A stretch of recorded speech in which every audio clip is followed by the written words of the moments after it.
Assalamualaikum, salam sejahtera. Anda bersama saya Kamil Lawang di BBTV. Pada malam ini kita bersiaran langsung sekali lagi. Jika tadi kita berita langsung ke negeri Melaka, hari ini kita ada tetamu istimewa. Kita jemput datang ke studio tak lain tak bukan Datuk Lokman Nur Adam, Presiden Laskar Cyber Malaysia. Apa khabar, Datuk?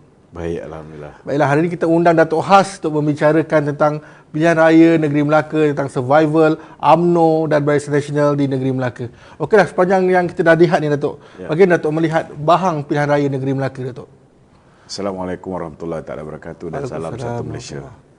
Pertama, saya rasa bahang ni kalau di peringkat awal sebelum pengumuman yang dibuat oleh YB Khairi Jamaluddin memang hangat memang hangat. Apatah lagi pilihan raya negeri ini seolah-olah dipaksa berlaku bila mana 4 orang yang cuba mengangkat Idris Harun sebagai ketua menteri tiba-tiba menarik sokongan kepada Datuk Seri Sulaiman dan cuba untuk membentuk kerajaan bersama dengan Pakatan Harapan. Namun hasrat tidak kesampaian kerana sebelum tindakan mereka itu dapat dilaksanakan, ianya sudah dibawa oleh kepimpinan UMNO Melaka dan kepimpinan UMNO Melaka sudah pun memohon kepada Tuan Yang Terutama TYT Negeri Melaka, Tuan Ali, dan Tuan Ali sudah pun memperkenan untuk Dewan Undangan Negeri dibubarkan. Jadi ramai yang putih mata lah kan, nak jadi ketua menteri tak dapat kan. Tadi saya tengok juga, sempat tengok juga live dia kan. Tak apalah dia yang paling penting sekali dalam setiap perjuangan ialah kesetiaan. Jika kita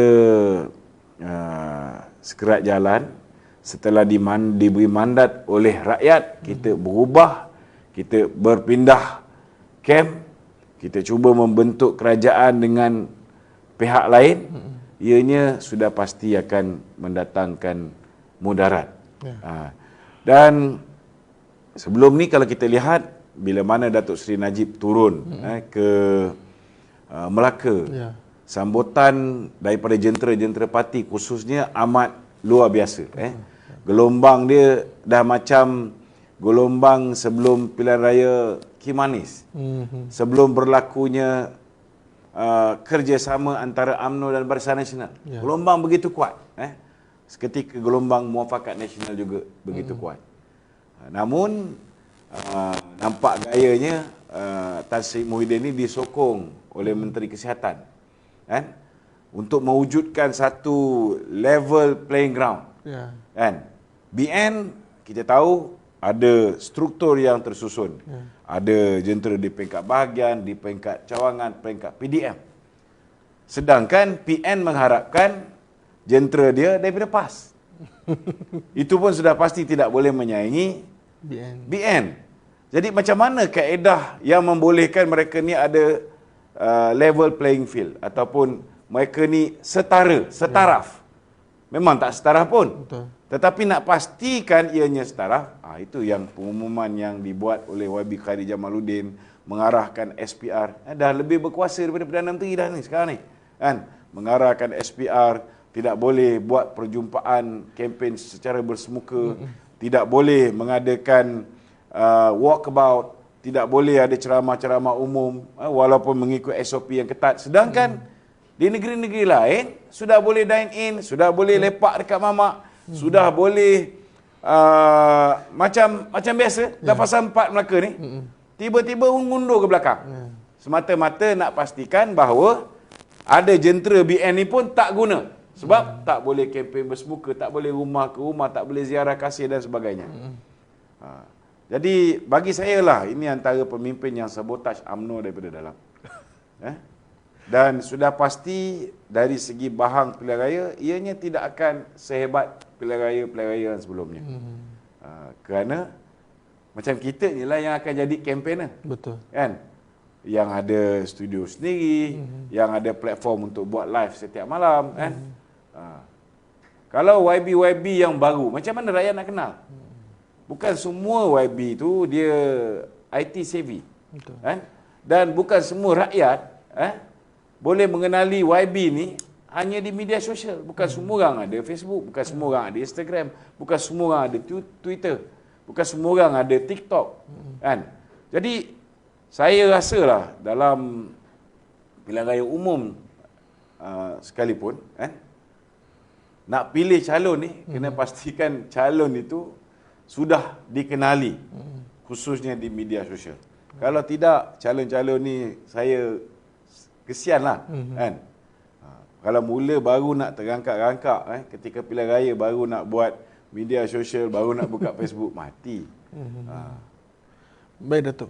Kalau kita tengok nada ni, sebelum ni Datuk pernah menyela juga YB Khairi, Menteri Kesihatan, tentang vaksin, nak menyusahkan golongan yang tak vaksin ni, kan. Jadi adakah Datuk siap ni satu redundant ni, macam percubaan macam Datuk cakap melemahkan jentera BN, tapi kenapa? Melemahkan UMNO daripada dalam.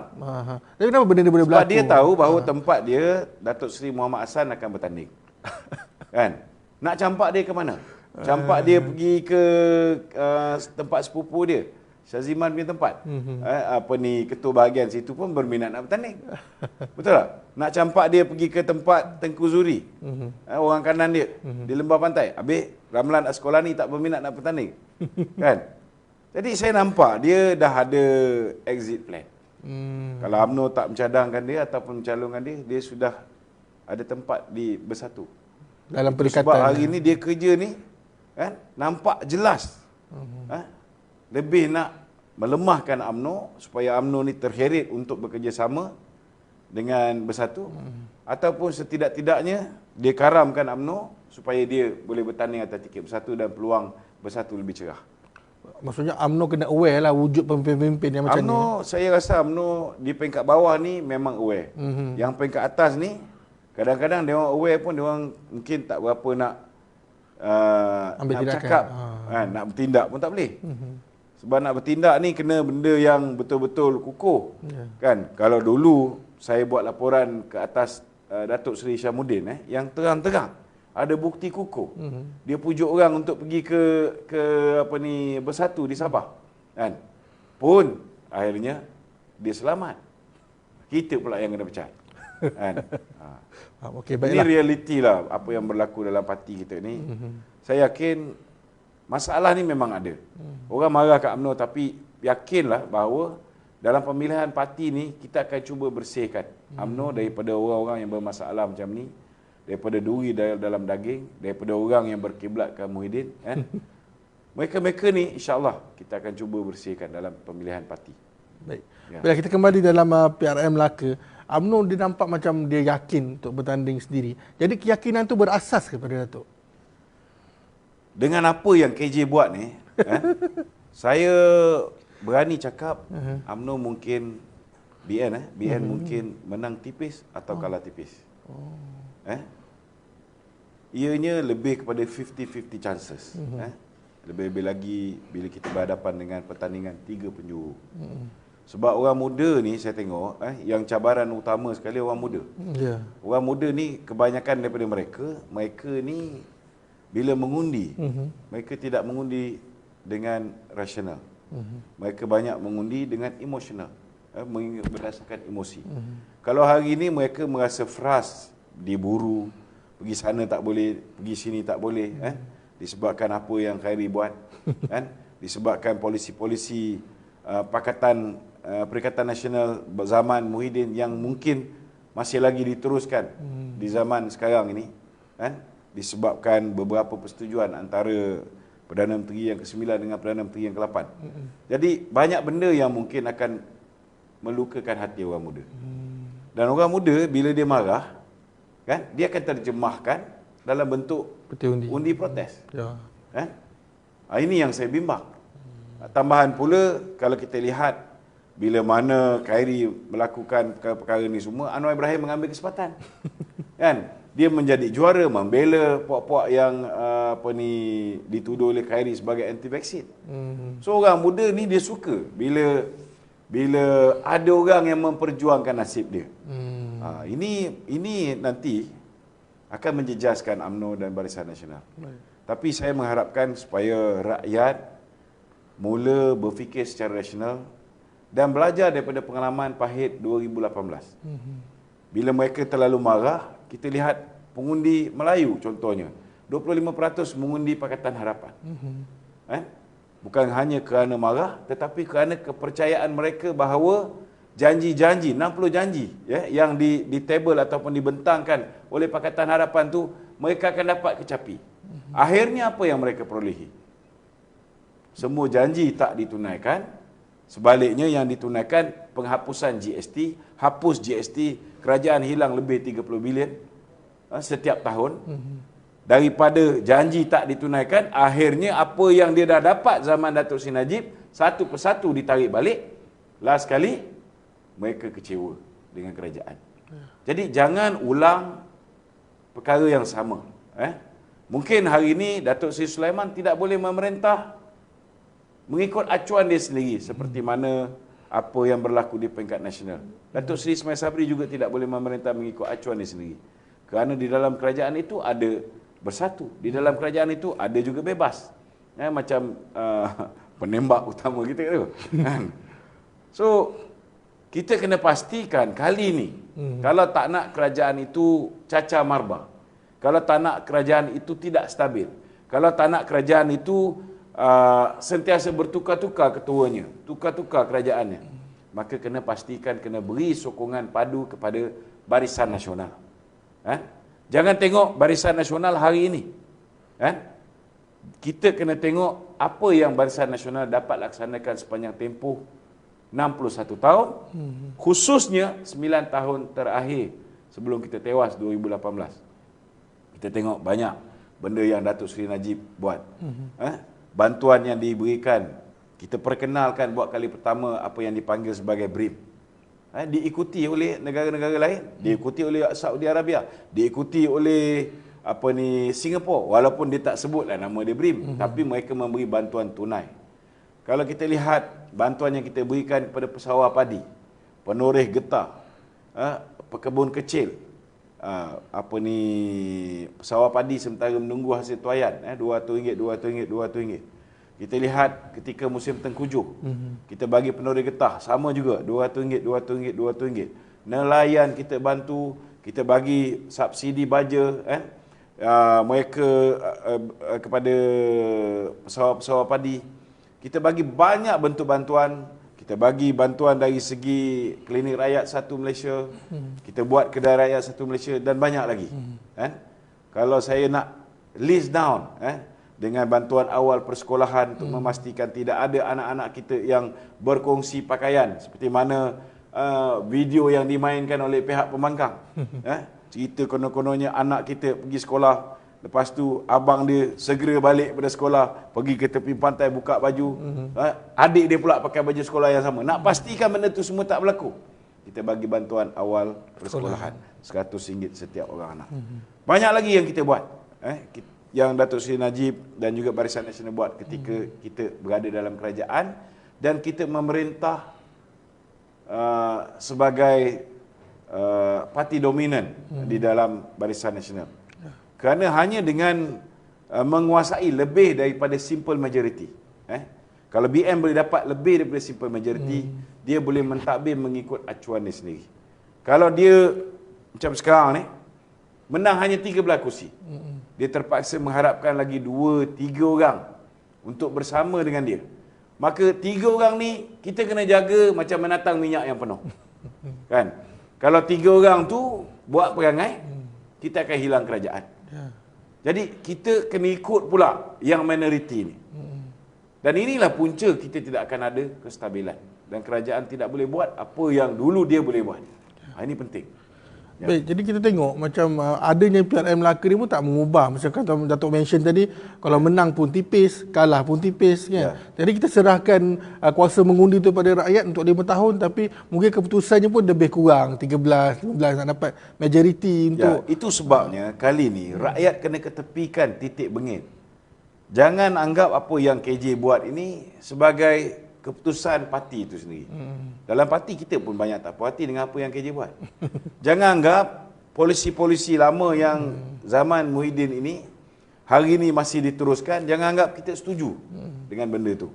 Kan? kita masih lagi mahu meneruskan, contohnya macam iCitra, kan? Datuk Seri Najib pun mencadangkan iSurvive, kan? Mungkin untuk negeri Melaka kita tak boleh tunaikan, kan? Tetapi kalau kita menang di pusat sekali lagi, insya-Allah apa yang dilafazkan oleh Datuk Seri Najib, kan? Saya yakin dan pasti ianya akan ditunaikan. Kalau nak ikutkan Datuk Seri Najib, lepas pilihan raya, lepas sukan C, ingat lagi? November 2017. Kita dah boleh buat pilihan raya. Tetapi kenapa dia drag sampai 5 tahun cukup lebih kurang? Sebab ada lagi janji-janji yang belum ditunaikan. 2013 pilihan raya kita keluarkan manifesto. Bila kita semak manifesto tu, ada beberapa perkara yang masih belum ditunaikan. Itu sebab Datuk Seri Najib ambil masa sehingga Mei 2018 barulah diadakan pilihan raya. Nak pastikan, dan hasilnya, kan, kita berjaya menunaikan 99.4 ke 99.6% daripada janji yang terdapat di dalam manifesto 2013. Ini manusia nama Najib Razak pada ketika itu. Itu sebab bila dia turun ke Melaka, kalau dia dapat sambutan luar biasa tu, kita tak heran. Sebab rata-rata ramai yang rakyat ni masih rindu zaman Najib. Mungkin kat Melaka ni tak dapatlah balik zaman Najib. Kan? Tetapi setidak-tidaknya kalau kita menguasai kerajaan itu secara bersendirian, iaitu BN saja, maka insya-Allah apa yang dibuat dulu zaman kita memerintah, kita boleh laksanakan semula, insya-Allah. Baik. Jadi kalau nak melihat BN untuk, kita tahulah di Melaka ni, BN ni dulu adalah satu, di Melaka ni kursi yang agak kukuh di Melaka, kan, sokongan BN di Melaka. Jadi bila Perikatan Nasional kata nak bertanding semua kursi, melepaskan pelbagai-bagai tuduhan terhadap BN, jadi adakah Perikatan Nasional satu ancaman kepada Barisan Nasional, Datuk melihat? Kalau bersatu dengan PAS ni, saya berani jamin tidak ada satu kursi pun mereka akan menang dalam PRN kali ini. Ya. Atas faktor apa tu, Datuk? Atas faktor hari ini rakyat sudah sedar siapa mereka. Mereka bersatu menang 2 kursi. Kena ingat, mereka menang 2 kursi kerana mereka mendapat sokongan DAP. Mereka mendapat sokongan PKR. Mereka tidak bertanding atas tiket sendiri. Ini kali pertama mereka bertanding atas tiket sendiri, iaitu Perikatan Nasional. Walaupun bukan tiket bersatu. Kalau bertanding atas tiket bersatu lagi hancur. Betul tak? 2 kursi. 2 kursi yang dia menang ini kerana mereka ketika itu mendapat sokongan lebih daripada 97% masyarakat Cina. Mereka ketika itu masih memperolehi 25% sokongan masyarakat Melayu. Jadi bagi saya, PN di Melaka ni kita tak perlu bimbang. Jangan bazir masa nak melawan mereka. Mereka ni akan pergi dengan sendirinya. Itu sebab Tun Mahathir bijak. Bila saya menasihatkan Azmin Ali supaya tak payahlah bertanding, bersatu, tak payah letak calon di Melaka. Kerana bila bersatu letak calon di Melaka, Pejuang letak calon di Melaka, maka keputusan buruk Bersatu dan Pejuang di Melaka ini akan menyebabkan mereka sukar untuk menang dalam pilihan raya umum yang ke-15. Cerminannya begitu. Hari ini saya bagi cadangan, besok Pejuang memutuskan tidak bertanding. Bijaklah Mahathir ni. Jadi orang tak boleh sukat kekuatan dia. Kan? Orang tak boleh sukat kekuatan dia. Tetapi ketidakbijakan Muhyiddin Yassin ni, macam kita pun tahulah, dia seorang satu-satunya Perdana Menteri yang tak kisah kalau rakyat panggil dia bodoh. Dengan syarat ikut SOP. Itu dia yang cakap. Jadi, bila dia bertanding di Melaka, ianya akan meruntuhkan moral ahli-ahli parti dia. Ianya akan menyebabkan wakil rakyat sedia ada dalam Bersatu itu sendiri, akhirnya sedikit demi sedikit, silap-silap sebelum pilihan raya umum yang akan datang, akan meninggalkan Bersatu. Kerana mereka akan nampak bila mana Bersatu kalah teruk di pilihan raya Melaka, mereka akan nampak bahawa there is no future with Bersatu. Tak ada masa depan. Itulah masanya mereka akan meninggalkan Bersatu. Dan kita pun membuka tangan dengan seluas-luasnya. InsyaAllah lah, UMNO ni sentiasa berlapang dada. Kalau ada pemimpin-pemimpin Bersatu nak kembali bersama UMNO, silakan. Tak ada masalah. Tapi kalau tengok pula PAS dalam Perikatan Nasional ni macam mana? Dia sekadar melukut di tepi gantang ke atau membantu Perikatan Nasional ke, macam kata mereka dalam Dia macam ni. PAS kalau dia bijaksana, dia bersama dengan kita. Betul tak? Kekuatan tu ada. Sebabnya di Melaka ketika kita difitnah dengan amat dahsyat. Ketika kita dicerca, dimaki, orang buat persepsi yang begitu buruk terhadap Barisan Nasional. Satu kerusi pun dia tak menang di Melaka. Betul. Tapi kalau dia bersama dengan Barisan Nasional ataupun bersama dengan Muafakat. UMNO dalam Muafakat Nasional, busuk-busuk kita kena beri tempat juga kepada dia. Jadi dia boleh tumpang kita untuk menang di Melaka. Hari ni dia nak tumpang yang bersatu. Bersatu nak tumpang dia. Jadi macam mana dia nak dapat kelebihan? Bila dia memilih pasangan yang salah untuk berhadapan dengan pilihan raya di negeri Melaka. Dan bila dia dah buat begitu di Melaka, bila kita dah naik atas pentas, takkan orang UMNO tak bantai PAS? Takkan orang UMNO tak bantai bersatu? Betul tak? Betul. Nanti kalau dah jalan ke sekerat jalan, betul tak? Orang UMNO pun kena bantai dengan PAS dengan bersatu, luka dah berdarah kembali. Jadi kalau selepas pilihan raya baru PAS sedar bahawa mereka ni sepatutnya bersama dengan UMNO, bukan bersama dengan bersatu, saya bimbang takut dah terlambat. Saya bimbang takut dah terlambat, sifat tidak mempercayai satu sama lain tu sudah hilang. Kan? Jadi buatlah keputusan sebelum pilihan raya. Itu keputusan yang penting dia Datuk Lokman. Buat keputusan sebelum pilihan raya, kerana hari ni Muafakat Nasional ni mungkin di peringkat atas tu di kalangan pemimpin ada sedikit renggang, tetapi di bawah dalam keadaan baik. Penyatuan Dalam tu keadaan ada. baik. Baik, mungkin Datuk dah pernah komen isu ni. Tapi kita tengok sejak kebelakangan ni pemimpin PAS kerap buat rayuan. UMNO kembalilah ke meja rundingan, UMNO kembali. Tapi Datuk dah pernah ulas kata Datuk akan suruh mereka kembali pada amanah. Tapi bila dah rayuan ni kerap, kita rasa macam apa yang PAS nak sebenarnya bila kerap sangat merayu? Dia macam gini. Sebenarnya bukan hanya PAS bersatu pun kerap merayu. Sebab mereka dah tahu keputusannya. Betul tak? Ya. Jadi kalau dah tahu keputusannya, kamu tak boleh tanpa UMNO. Maka janganlah bully UMNO. Janganlah tindas UMNO. Kan? Jangan tikam belakang UMNO. Apa dia buat bila dia ada kuasa? Bila Muhyiddin jadi Perdana Menteri, apa dia tak buat pada UMNO? Duit UMNO ditahannya. Pemimpin UMNO nak disumbat ke dalam penjara. Pendawaan terpilih hanya kepada pemimpin-pemimpin UMNO. Pemimpin PAS tak ada dosa? Ada. Tapi ada pendawaan? Tak ada. Sebab mereka memberikan sokongan padu sebelum ni kepada Mahathir, lepas tu kepada Muhyiddin. Mereka terselamat. Royalti minyak Terengganu pun dapat. Betul tak? Jadi kalau ketika itu mereka tak fikir tentang kesetiaan dalam satu ikatan. Muafakat tu. Mereka tidak fikir tentang perjuangan Islam. Mereka letakkan hal dunia, hal royalti minyak mengatasi segala-galanya. Parah. Hari ini mereka nak berhujah. Nak cakap apa? Banyak benda, contohnya benda-benda yang berlaku zaman Muhyiddin Yassin. Betul lah kilang arak yang timah tu tertubuh zaman PH. Tapi zaman Muhyiddin dia tak buat apa-apa pun. Betul tak? Berterusan. Sama juga dengan judi. Zaman PH pun kita tengok benda ni memang dapat je kuasa. Perkara pertama, Mahathir bagi balik Vincent Tan apa yang kita tarik balik dulu, yang BN tarik balik. Lesen judi sukan kepada Vincent Tan. Datang Muhyiddin punya zaman, benda tu hidup balik. Cabutan jadi 22 kali. Setahun. Kali dengan berapa syarikat? 6 syarikat. Ketika itu PAS berada di dalam kerajaan. Orang bertanya. UMNO tak banyak cerita pasal benda ni. Sebab kita faham bahawa duit hasil daripada judi ni, dia letak tepi. Dia tak campur dengan ni. Yang tak faham ni PAS. Kan? Duit hasil judi ni kita letak tepi. Benda tu kita buat untuk buat benda-benda macam pinjam kata Tok Guru Nik Aziz lah.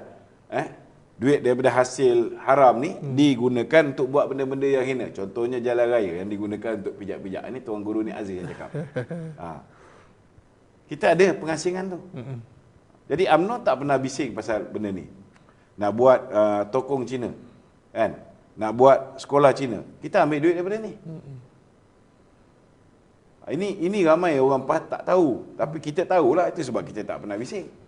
Sebab benda tu hasil daripada sumber yang haram ni akhirnya digunakan untuk benda-benda yang tidak ada dalam kepentingan Islam. Dah diasingkan. Diasingkan awal-awal. Seterusnya Datuk, saya nak bertanya lah. Ada 7-4 adun ni Datuk. Datuk melihat mereka ni terkotang kanting ke atau Pakatan Harapan ke Perikatan Nasional ke nak menyambut mereka ni Datuk? Saya duka cita dimaklumkan lah bahawa insya-Allah Barisan Nasional tidak akan beri laluan kepada keempat-empatnya. Dan saya dengar cerita pun Nur Hizam sudah ditolak mentah-mentah oleh Lim Guan Eng. Kan? Tak tahulah kalau Anwar Ibrahim boleh buat silap mata bagi tempat kepada Idris Harun. Kita nak tengok juga, kan? Idris Harun duk cakap dia ni hebat, dapat sokongan daripada orang Sungai Udang. Kita tengok dia boleh menang tak kat Sungai Udang tu. Kita nak tengok. Tapi kalau misalnya kata Pak Adun ni, kata Idris Harun dicalonkan jadi Ketua Menteri, macam mana Datuk melihat Idris Harun jadi calon Ketua Menteri, tapi Pakatan Harapan lebih suka Adli Zahari pula untuk jadi Ketua Menteri? Takkan akan berlaku pergeseran? Itu akan bergaduh lagi. Itu akan bergaduh. Tapi saya punya bacaan ada kemungkinan besar saya begitu yakin bahawa UMNO akhirnya akan membentuk kerajaan. Walaupun tipis, walaupun kalah. Walaupun kalah, kita tetap akan membentuk kerajaan. Dengan cara menarik-narik itulah macam biasa. Kita akan bincang lah. Kena ingat, even selepas kalah pilihan raya 2018, kalau tak kerana manusia nama Khairi Jamaluddin, manusia nama Mas Emiati yang mengugut Datuk Sri Najib, kalau Datuk Sri Najib tak umum peletakan jawatan pukul 11 pagi, mereka akan buat press conference pukul 2, pukul 3 petang. Kalau ketika itu tidak ada desakan ini, kita masih lagi berpeluang untuk berunding dengan Anwar Ibrahim. Kalau Anwar Ibrahim ni antara Najib Tun Razak dengan Mahathir Mohamad, agak-agak dia akan pilih yang mana? Najib. Dia akan pilih Najib. Betul tak? Sebab dah banyak kali kena tipu. Pada ketika itu UMNO masih lagi sempat, masih lagi ada peluang untuk menjadi Perdana Menteri. Mungkin kita letak Anwar menjadi Timbalan Perdana Menteri. Apa bezanya? Kalau letak Azmin jadi Timbalan Perdana Menteri, sama aja. Tetap UMNO tu. Betul lah. Yang penting mesti lead by UMNO. Kalau lead by minority, memang jahanam. Dalam mana-mana sistem demokrasi, ianya mesti dipimpin oleh orang yang dapat kursi paling banyak. Tapi di Malaysia saja, Pakatan Harapan memulakan, walaupun parti PKR memenangi 49 kursi, tapi yang 13 kursi Atok ni pula diangkat sebagai Perdana Menteri. Lepas tu UMNO pun buat kesilapan yang sama. Kita ada 42 orang wakil rakyat.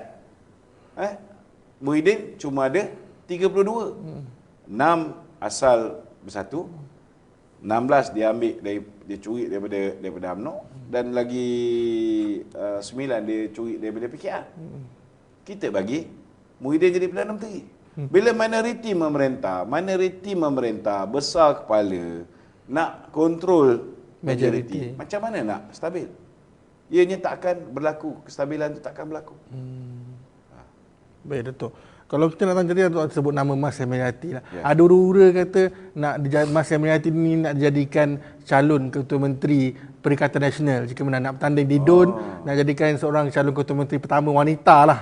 Jadi Datuk melihat ada kaliber sekali Datuk Mas Emiati ni untuk bertanding di DUN dan diangkat misalnya kata jadi Ketua Menteri lah kalau menang Perikatan Nasional. Saya nak sebut kaliber ni kan, kalau jago lompat katak negara ada, ketokohan tu ada kan. Kalau nak jadi Ketua Menteri ni saya tak nampak lah, minta maaf cakap kan. Sebab Ketua Menteri ni kena amanah. Kena amanah kan. Bila dia tinggalkan puteri tu, ada dana puteri yang hilang. Yang tu dia kena jawab. Kan? Dan jangan lupa juga, dia juga disenaraikan bersama Datuk Seri Ahmad Maslan. Kan? Yang menerima duit daripada 1MDB, yang dikatakanlah duit 1MDB. Kan? Sebenarnya duit hasil sumbangan daripada Saudi Arabia, daripada putera Saudi. So, bila dia melompat, tiba-tiba nama dia bersih. Sama macam Mustafa Muhammad. Dia dah nak kena dakwa. Isteri dia dah nak kena dakwa. Anak dia dah nak kena dakwa. Itu yang melompat. Kalau setakat dia nak kena dakwa, dia boleh bertahan lagi. Kan? Itu yang kita terkejut. Orang yang nampak baik apa semua, tiba-tiba melompat ke sana. Ada pendakwaan yang bakal dibuat tapi melompat lah. Baik, Datuk, kita tengok Pakatan Harapan pada PRU dan di kerusi Dun Melaka yang sebelum ni agak besar kan kemenangannya. Jadi Datuk melihat kan, kalau di Pakatan Harapan ni, adakah DAP satu kingmaker untuk Pakatan Harapan sampai ia boleh menang besar pada PRU lepas di Dun Melaka ni? Saya tak katalah DAP ni kingmaker, tetapi mereka mempunyai potensi yang cerah untuk memenangi kursi-kursi di kawasan China. Mereka mempunyai potensi yang cukup cerah. Saya bukan downgrade kemampuan MCA, tetapi saya rasa mereka ni berjaya memain sentimen perkauman. Jadi saya mengharapkan kawan-kawan daripada masyarakat Cina jangan sampai sentimen perkauman tu akhirnya membakar diri mereka sendiri. Belajar melalui pengalaman 2018. Mereka beria-ria support DAP. Bila DAP berkuasa, apa jadi pada ekonomi orang Cina? Bursa saham Kuala Lumpur jatuh dengan amat dahsyat. Siapa yang melabur di bursa saham Kuala Lumpur? Masyarakat Cina adalah antara pemegang dan penyumbang terbesar. Kan? Kita lihat dari segi ekonomi. Ramai orang Cina gulung tikar juga. Bukan orang Melayu je gulung tikar. Sebab masyarakat Cina lebih banyak syarikat-syarikat yang mereka kuasai. Mereka juga gulung tikar. Mereka juga sengsara. Bila dapat kerajaan yang tak berapa cerdik, kan? Begitu juga dengan kerajaan yang buta ekonomi macam ketika zaman Menteri Kewangan kita menjadi Menteri Kewangan. Kan?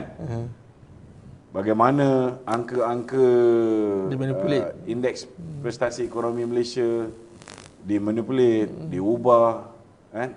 Bagaimana dia tipu. So benda-benda macam ni, bila orang tu tak ada pengalaman, bila orang tu baru naik, debat kata orang tu tidak ada kejujuran, ianya akhirnya menjejaskan, pelabur lari. Bila pelabur lari, yang menerima akibat dia antaranya ialah masyarakat Tionghoa juga. Bukan hanya orang Melayu yang terjejas. Kan? Kalau misalnya pilih DAP, orang-orang masyarakat Tionghoa mendapat keistimewaan. Lain cerita. Tetapi mereka tidak mendapat keistimewaan. Bisnes mereka melingkup. Datang pula Perikatan Nasional bawah Panji Muhyiddin Yassin, lagi jahanam, kena duduk kat rumah. Cari makan secara halal, buat kerja halal pun tak boleh. Kuarantin. Kecuali mereka yang ada dalam apa yang dipanggil sebagai essential services. Muhyiddin pula jadi Tuhan, menentukan orang ni boleh keluar cik makan, orang ni tak boleh, orang ni duduk rumah. Kan? Habis yang duduk rumah ni anak mereka tak payah makan. Tak perlu letak makanan dalam bawah tudung saji. Kan? Itu sebab kalau ada lagi generasi muda di Melaka merasakan siapa pun jadi kerajaan, kami tetap sama. Salah. Tak betul tu. Dia kena belajar pengalaman 2018, silap mengundi, bukan satu Perdana Menteri dia dapat, 3 Perdana Menteri dia dapat. Kali ni kalau silap mengundi bukan 1, 5 dia dapat. Kita tak pernah zaman Datuk Seri Najib tak boleh keluar cik makan. Kan? Walaupun ramai orang tak puas hati, dia bagi bantuan macam-macam, tapi ramai yang tak puas hati. Manusia ni kadang-kadang dia tidak bersyukur dengan apa yang dia ada. Bila dia dah hilang apa yang dia ada, baru dia sedar. Itu yang sekarang baru nak rindu zaman Najib. Tapi dah terlambat. Nak naikkan dia balik pun bukan senang. Bukan ada ancaman daripada luar, daripada dalam parti pun kadang-kadang nak menolak dia. Apa taknya awal-awal lagi bila kalah je terus tuning jari dekat Datuk Najib. Kan? Bila tiba-tiba Datuk Najib gelombang kebangkitan dia tu naik luar biasa, ada pula tiba-tiba puji. Siapa makan cili dia terasa pedas kan? Betul. Baik, Datuk, macam tadi salah satunya bila pejuang tarik diri, salah satunya pujian diberikan kepada Tun Dr. Mahathir lah. Dia bijaksana lah. Orang tak boleh baca. Dia kuat ke tak kuat. Kalau dia bertanding, kalau bersatu dengan dia, saya berani jamin pejuang akan hilang deposit di banyak kawasan. Persaingan tu lebih sengit. Lagi hebat bersatu daripada pejuang. Sebab bersatu dah kumpul duit banyak. Kena ingat. Itu sebabnya kali ni, satu lagi nasihat saya pada pengundi-pengundi di Melaka. Bersatu akan turun dengan duit yang berkoyan-koyan. Maklumat dalaman yang saya terima, mereka dah kumpul lebih kurang 1.7 bilion ringgit. Untuk PRM Melaka? Untuk berhadapan dengan pilihan raya umum. Pilihan umum. Sudah pastilah nak pastikan maruah dia tidak tercemar. Nak pastikan bahawa imej dia tak rosak. Sudah pastilah dia akan belanjakan sebahagian daripada duit PRU ke-15 di Melaka. Daripada 1.7 bilion tu sebahagian mesti dibelanjakan di Melaka. Baik. So bajet PN untuk Melaka memang besar. Memang besar. Baik, itu kita cerita pasal pejuang. Ni Parti Putra pula kata umum nak bertanding pula PRM Melaka. Apa ke hairnya ke? Apa pula senarionya pada Datuk? Rasional ke apa Parti Putra? Nak campur, nak kacau daun ke macam mana Datuk melihat Parti Putra pula? Yalah, nak buat macam mana? Bila dia dah tengok rakyat mengundi, dia agih-agihkan undi. Tidak ada satu parti dominan. Malaysia dah menuju ke arah Gulkar di Indonesia. BN dah nak jadi macam Gulkar. Jadi dia nampak kalau tubuh parti, silat-silat hari bulan, aku menang 9 kursi, timbalan Perdana Menteri macam Azmi Ali. Betul tak? Jangan apa ni, kita ingat parti kecil, mereka tak ada cita-cita. Kan? Dari segi realiti pun memang macam tu. Selepas ni kalau rakyat sekali lagi tidak memberi mandat kepada Barisan Nasional, maknanya mandat besar. Tak nak ada satu parti yang dominan. Mereka selesa dengan keadaan huru-hara sekejap-sekejap tukar kerajaan ni. Ada juga orang yang pening kepala macam ni. Kan? Jadi kalau benda ni berlaku, tak mustahil parti yang kecil ada 9 kursi mungkin boleh jadi timbalan Perdana Menteri. Baik. Jadi Putra ni dia akan mencuba juga di Melaka. Kalau Putra bijaksana, dia tumpukan di pilihan raya umum 15. Jadi orang tak boleh baca kekuatan dia sebelum pilihan raya. Sama macam pejuang tadi lah. Sama macam pejuang. Itu je lah nasihat saya. Baik. Okey, baik Datuk, nak mengulas laporan Datuk ke SPRM berhubung isu Tamak Pasir di Melaka dan sebagainya. Datuk Rauf kata Datuk ni dah salah alamat bila menyasar buat laporan tu. Jadi Datuk melihat laporan ni sebenarnya tujuan kepada siapa? Dia macam ini. Kes ini kes SPRM. Kalau kes polis, lepas laporan saya boleh ulas. Sekarang ni kes SPRM. Dah masuk je SPRM, saya tak boleh ulas.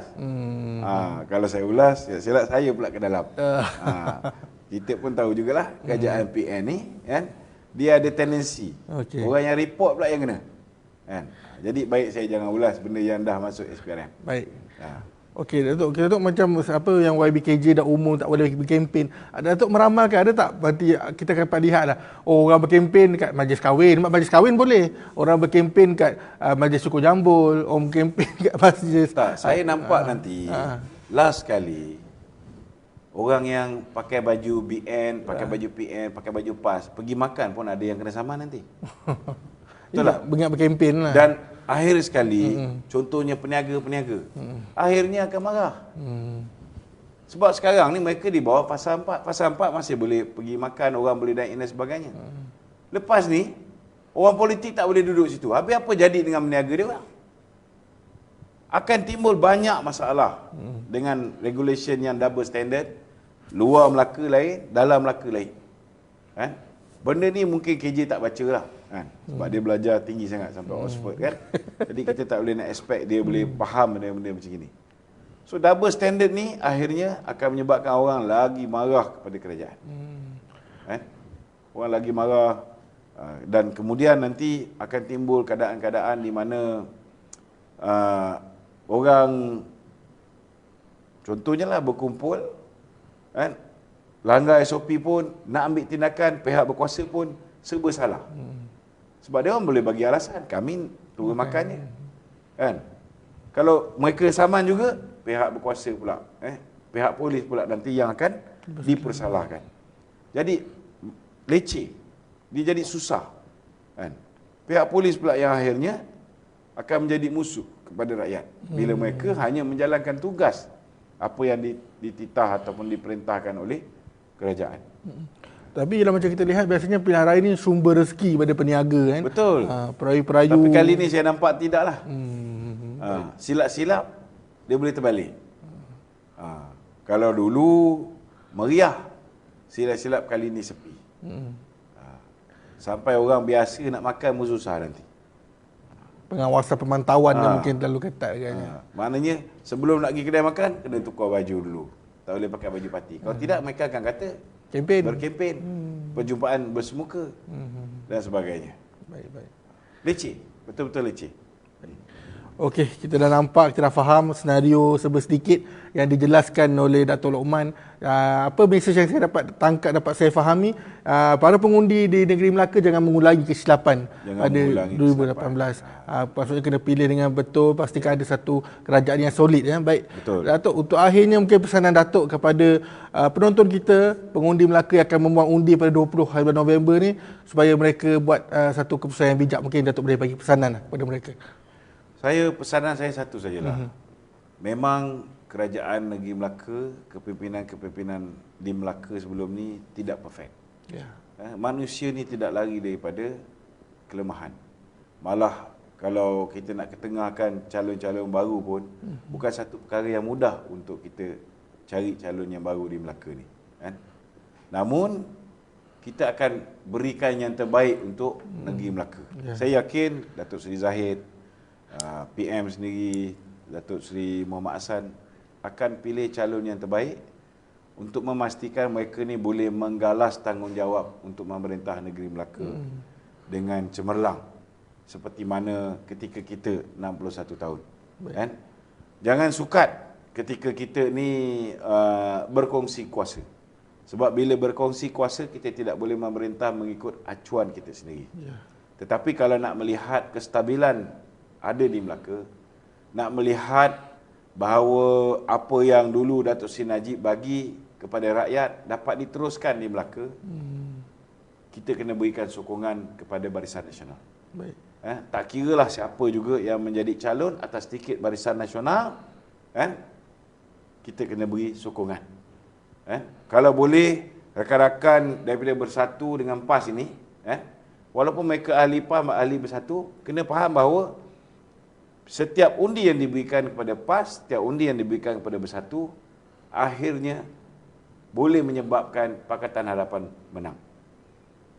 Jadi jangan bazirkan undi anda. Kalau dulu ketika kita difitnah pun, PAS tidak boleh menang satu kursi pun. Bersatu menang 2 kursi disebabkan mereka menumpang PKR. Jadi jangan bazirkan undi itu. Kalau nak melihat perubahan berlaku di Melaka, perubahan ke arah kebaikan, pastikan undi kita tidak lain, tidak bukan, ialah kepada calon Barisan Nasional. Dia nak pergi berkempen untuk Bersatu, silakan. Dia nak pergi berkempen, nak naikkan bendera PAS, silakan. Tetapi ketika mengundi, jangan rugikan undi anda. Undi Barisan Nasional, untuk memastikan DAP tidak boleh besar kepala di Melaka. Kalau dia silap mengundi, DAP akan besar kepala dan berkuasa di Melaka. Ini penting. Betul, nak tanya soalan bonus lah untuk akhirnya. Datuk melihat macam jikalau BN berjaya menguasai kembali Melaka, Datuk prefer Datuk Sulaiman Mat Ali kembali jadi Ketua Menteri ke, atau ada ura-ura kata Datuk Seri Rauf ni bertanding di satu DUN, diangkat jadi Ketua Menteri. Pada pandangan Datuk mana yang favoritism lah, yang favourite bagi Datuk? Saya dah ulas perkara ini dan saya rasa benda ni mesej saya sudah pun sampai kepada kepimpinan parti. Dan saya yakin kepimpinan parti pun dia punya laporan daripada agensi-agensi kerajaan yang boleh memberikan apa yang berlaku di ground. Saya yakin bahawa bila kita menang pilihan raya, salah seorang daripada yang menang itu, akan diangkat menjadi Ketua Menteri. Kita tak tahu lagi siapa yang menang ni. Saya tak mau tikam dan tak mau mendahului kepimpinan parti. Biarlah kepimpinan parti menentukan siapa yang mereka rasa sesuai untuk menjadi calon dulu. Dan jadi calon belum tentu menang. Kalau kita jadi calon, kita ada banyak masalah, kita juga akan dijatuhkan oleh rakyat. Betul. Jadi tak perlu bimbang. Siapa yang menang pilihan raya, itu adalah pilihan rakyat. Jadi bila mereka menang pilihan raya, rakyat dah pilih mereka secara automatik boleh dipertimbangkan. Bila nak submit kepada TYT, mungkin parti akan submit 2 atau 3 nama. Dia jarang dibagi satu nama saja. Jadi biarlah TYT pula menentukan siapa yang dia rasa bersesuaian untuk menjadi Ketua Menteri. Sebab TYT kita ni satu kelebihannya, dia pernah menjadi Ketua Menteri. Betul. Dan Ketua Menteri yang bagi saya luar biasa. Tapi sayang orang Melaka tak reti menilai dia. Tak pernah ada Ketua Menteri yang serajin Tun Ali Rostam. Pukul 2 pagi, 3 pagi orang datang jumpa dia tetap layan walaupun rakyat biasa. Kadang-kadang dia layan mata dia pejam. Tetapi dia tetap layan. Itu yang menyebabkan imej Idris Harun musnah. Kerana orang compare Datuk Seri Ali Rostam pada ketika itu dengan Idris Harun. Jauh panggang daripada api. Rakyat datang tak buat appointment kena marah. Jadi macam mana nak jadi Ketua Menteri? Saya yakin dekat Melaka banyak tokoh-tokoh orang muda yang mampu untuk menggalas tanggungjawab ni. YB Leman pun saya rasa tidak ada masalah. Biarlah kepimpinan parti membuat keputusan. Baik, kita ucapkan ribuan terima kasih kepada Datuk Lokman bersama kita pada malam ini dalam 1 jam. Kita berbincang hala tuju Kerajaan Negeri Melaka, pengundi dan sebagainya. Baik pada pengundi Negeri Melaka, book kalender anda 20 hari bulan ni yang anda layak mengundi untuk mengundi ramai-ramai, kerana kali ni bukan untuk setahun tapi untuk 5 tahun di DUN Melaka. Jangan salah tafsir kata nanti tahun depan perlu mengundi lagi tahun depan untuk parlimen saja. Jadi 5 tahun inilah pilih dengan baik Kerajaan Negeri Melaka, bagi satu majoriti yang kukuh agar satu Kerajaan Negeri Melaka berjaya dibentuk. Baiklah, itu ucapkan ribuan terima kasih kepada Datuk Lokman bersama kita pada malam ini. Jadi kepada penonton BBTV, jangan lupa kongsikan video ini, kita kupas lebih dalam, lebih mendalam lagi tentang isu Kerajaan Negeri Melaka. Okey, itu saja untuk kami di BBTV malam ini. Assalamualaikum dan terima kasih. Waalaikumsalam.